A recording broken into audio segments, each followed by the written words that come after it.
I'm going to show you how to upload a PDF to Google Sites. This is a simple process that only takes a few minutes and is perfect for adding documents, printable resources, or any material in PDF format to your site. First, open the Google site where you want to add your PDF, locate and click on the Google Drive icon. This links you directly to the files stored in your Google Drive. Make sure you're signed in to the Google account connected to your site. Next, browse through your drive to find the PDF you want to upload.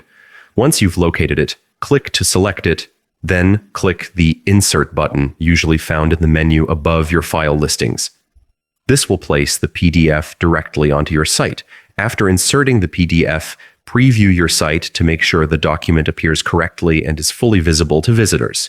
Check the sharing settings in Google Drive to ensure the PDF is accessible to the intended audience. If the document is sensitive, adjust the permissions to restrict access as needed. By following these steps, you can easily add PDF files to your Google site.